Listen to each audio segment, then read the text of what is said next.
उस दिन मैं सुबह जल्दी उठकर अपने ऑफिस चली गई थी क्योंकि उस दिन मुझे हाफ डे की छुट्टी चाहिए थी। ऑफिस में जाते ही अपने बॉस से छुट्टी के लिए रिक्वेस्ट की, लेकिन मेरा बैड लक था कि मुझे बिल्कुल भी छुट्टी नहीं मिली क्योंकि बॉस का स्ट्रिक्ट ऑर्डर था कि आज के दिन सारे पेंडिंग काम होने चाहिए।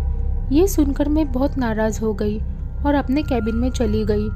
एक्चुअली उस दिन मेरा अपने दोस्तों के साथ मूवी देखने का प्लान था, लेकिन उस वक्त मेरे बॉस ने काम की वजह से मेरा मूड बहुत ख़राब कर दिया था, इसलिए मुझे मूवी प्लान कैंसिल करना पड़ा। उस ऑफिस में बहुत सारा काम था और वो काम करते करते हमें पूरा दिन लग गया और रात के 12 बजे के आसपास फाइनली सारा काम पूरा हो गया और फाइनली उसके बाद मैं अपने घर जाने के लिए निकल गई। अभी थोड़ी देर हो ही चुकी थी, लेकिन तभी मैंने देखा कि मेरी गाड़ी में पेट्रोल बहुत कम था। सो मुझे लग रहा था कि शायद गाड़ी घर तक नहीं जा सकती है और उस वक्त गाड़ी में पेट्रोल भरने के लिए मेरे पास कैश भी नहीं थी। मेरे मोबाइल की बैटरी डाउन थी, इसीलिए वो भी स्विच ऑफ हो गया।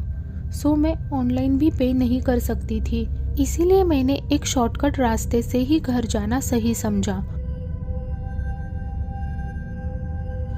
वो रास्ता एक जंगल से होकर जाता था, सो मैं उस रास्ते से जाने लग गई। वो रास्ता मुझे बहुत सुनसान लग रहा था, लेकिन मैंने उस पर ध्यान नहीं दिया क्योंकि मुझे उस वक्त बहुत ही ज़्यादा नींद आ रही थी।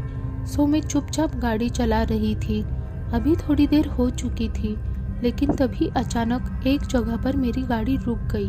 ये देख मैं पूरी तरह से शॉक्ड हो गई और जैसे ही मैंने अपने आसपास देखा तो मैं और डर गई क्योंकि मेरे आसपास का माहौल बहुत ही ज़्यादा खौफनाक था।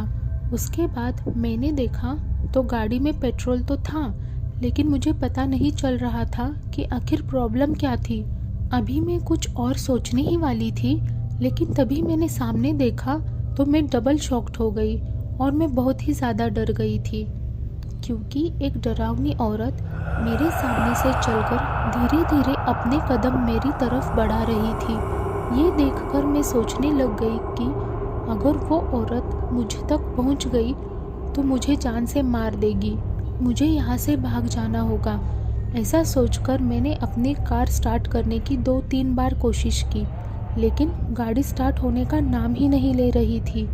इसीलिए मैं गाड़ी से उतरकर जंगल के अंदर भाग गई। अभी मैं थोड़ा आगे चली गई थी, लेकिन तभी मुझे सामने एक पुराना मंदिर दिखा और मैं बिना कुछ सोचे समझे उस मंदिर के अंदर चली गई और मैंने अंदर से दरवाज़ा बंद किया था। मैं 2 घंटे तक उसी मंदिर के अंदर थी, लेकिन बाहर पूरी तरह से सन्नाटा था, कोई भी आवाज़ नहीं आ रही थी। इसीलिए हिम्मत करके मैं उस मंदिर से बाहर आ गई और मैं अपनी गाड़ी के पास पहुंच गई। उसके बाद जब मैंने गाड़ी स्टार्ट की तो पहली बार में ही स्टार्ट हो गई और मैं जितना तेज़ हो सके उतना तेज़ आगे बढ़ने लगी और थोड़ी देर बाद फाइनली मैं सही सलामत अपने घर पहुंच गई। अब इस बात को 2 महीने हो चुके हैं, लेकिन मुझे आज तक नहीं पता चला उस रात मुझे जो दिखी वो कौन थी, एक पागल औरत या फिर कोई चुड़ैल या डायन।